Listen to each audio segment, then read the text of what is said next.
Let me open this with something that deserves a full minute of your attention, especially if you're part of this channel's community of serious historians and survival-minded thinkers. During World War II, entire neighborhoods in Europe and the Pacific were forced to secure their homes in ways most people today have never heard of. Methods created not by theory or bureaucracy, but by ordinary families living under real threat. These weren't gimmicks, and they weren't improvised panic tricks. They were simple, hard, tested systems built during the most violent decade of the 20th century, and they still work. And before we get into the details, make sure you subscribe to the channel, because what you're about to learn is one of those overlooked pieces of wartime knowledge that every historian and every modern preparedness enthusiast should have stored away. Now, let's get into the core of this, the forgotten World War II home security method that continues to stop break-ins today. It wasn't high-tech, it wasn't expensive, and it didn't rely on electricity. It relied on control of access points, sound discipline, predictable mechanical behavior, and forced entry resistance built from materials common in even the poorest homes of the 1930s and 40s. The method was the layered interior barricade system, a way of securing doors and windows with independent reinforcement points inside the home rather than on the outside where an intruder could tamper with them. Families living under threat from enemy patrols, looters, and wartime criminals learned that an exterior lock was nothing more than a polite request. An internal, mechanically anchored obstruction, however, was almost always a fight the intruder didn't want. What made this system so effective was its use of overlapping resistance.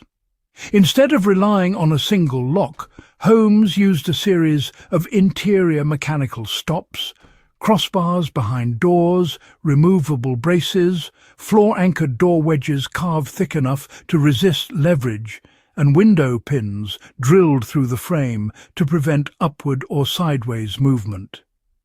These weren't decorative. They were engineered through trial, error, and necessity. To understand the value, let's consider a standard 1940s European wooden door. On its own, it really offered almost no resistance against a determined intruder. But, add a horizontal wooden beam sliding into two wall brackets on either side of the doorframe, and the physics change entirely.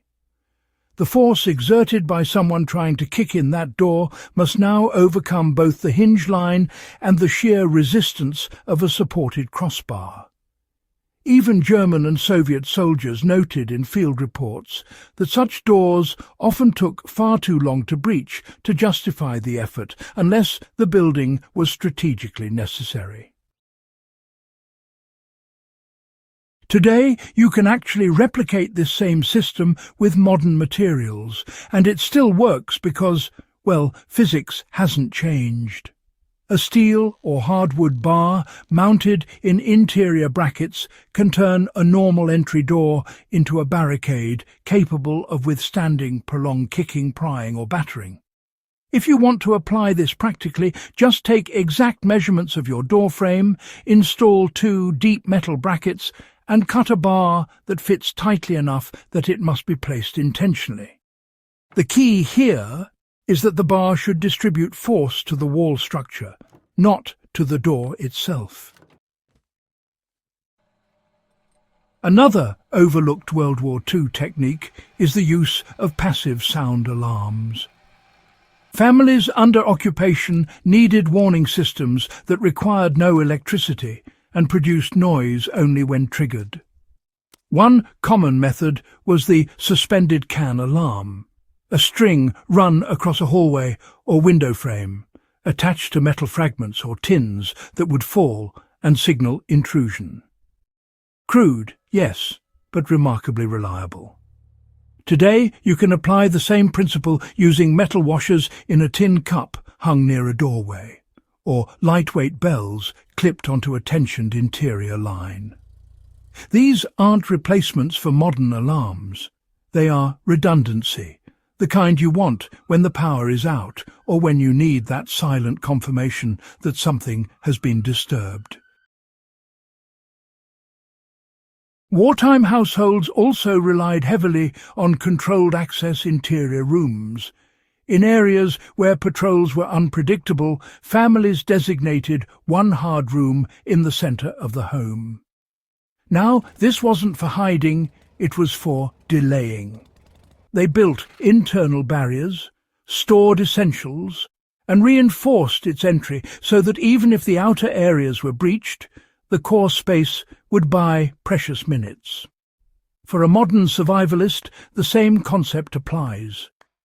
Reinforce the door to a central room, install a solid internal lock, and make sure it can withstand pressure independently of the outer structure. If you ever need a fallback point during a break-in, this room becomes your controlled environment. The strength of WWII home security was its simplicity. No electronics, no reliance on the grid, no assumption that help would arrive. Everything was designed to slow, frustrate, and deter. A break-in, then or now, is overwhelmingly a crime of opportunity and speed. The longer the intrusion takes, the less likely the intruder continues. By applying the old methods, layered interior barricades, mechanical sound alerts, controlled access zones, you create a home that forces time, noise, and effort onto the intruder. Those three variables alone stop most break-ins. And there's one more detail worth noting. People during WWII practiced these systems. They didn't install them and forget them. They rehearsed them. You can do the same. Walk through your home, identify weak points, reinforce them, and test them. It's the most historically accurate part of this entire method. If you want more deep-dive historical survival knowledge like this, make sure you subscribe and share this guide. This channel survives because people like you, serious history lovers, keep it alive. Stay sharp, stay curious, and keep the legacy of real survival knowledge alive.